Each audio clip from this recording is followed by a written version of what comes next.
friends, welcome to Cooking Jofina Computer Knowledge. இந்த video நம்ம என்ன பார்க்க போறோம்னா மைக்ரோசாஃப்ட் எக்ஸல்ல ஒரு பேசிக் ஷார்ட்கட் கீ ட்ரிக்ஸை பத்தி தான் நம்ம பார்க்க போறோம். நான் ஆல்ரெடி சொன்ன மாதிரி எக்ஸல்ல எப்பவுமே ஷார்ட்கட் கீ தெரிஞ்சு வச்சுக்கிறது நமக்கு எப்பவுமே ரொம்ப யூஸ்ஃபுல்லா இருக்கும் ஃப்ரெண்ட்ஸ். வாங்க என்ன ஷார்ட்கட் கீன்றதை நம்ம பார்க்கலாம். இப்போ இந்த ஸ்க்ரீன்ல பார்த்தீங்கன்னா ஒரு மார்க்ஷீட் ஒன்று கிரியேட் பண்ணியிருக்கேன். இது எம்டியா இருக்குது. இப்போ ஃபர்ஸ்ட் போல்ட் பண்ணிக்கிறேன். நெக்ஸ்ட் பார்டரு எல்லாம் கிரியேட் பண்ணி முடிச்சாச்சு. இப்போ ஒரு மார்க்ஷீட் ரெடி ஆயிடுச்சு. இப்போ பார்த்தீங்கன்னா இதை சேவ் பண்ண போகிறோம். இதை எப்படி சேவ் பண்ணுறது? ஃபர்ஸ்ட் கீபோர்டில் Ctrl+S இந்த ரெண்டு பக்கத்தையும் சேம் டைம் கிளிக் பண்ணிக்கோங்க. இப்போ சேவ்க்கான டயலாக் பாக்ஸ் இங்கே ஓப்பன் ஆகிடும். இப்போ இதில் பார்த்தீங்கன்னா ஃபர்ஸ்ட் லொக்கேஷன் செலக்ட் பண்ணிக்கோங்க. லொக்கேஷன் நான் டவுன்லோட்ஸ்ன்ற ஃபோல்டர்லேயே நான் சேவ் பண்ணிக்கிறேன்.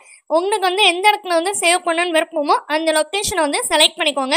செலக்ட் பண்ணிட்டு கீழே ஃபைல் நேம்னு கொடுத்துருக்காங்களே அங்கே உங்களுக்கு விருப்பப்படுற நேமை டைப் பண்ணிக்கோங்க. நமக்கு டிஃபால்ட்டாக புக் 1ன்னு நேம் அங்கே டிஸ்பிளே ஆகும்.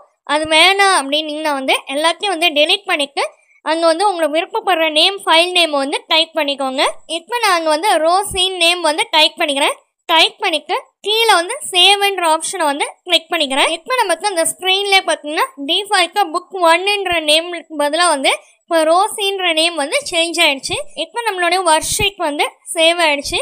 ஓகே ஃப்ரெண்ட்ஸ், இந்த வீடியோ பிடிச்சிருந்துச்சுன்னா லைக் பண்ணிக்கோங்க, உங்கள் ஃப்ரெண்ட்ஸ்க்கு ஷேர் பண்ணிக்கோங்க, சப்ஸ்கிரைப் பண்ணிக்கோங்க. தேங்க்யூ ஃபார் வாட்சிங். Have a nice day.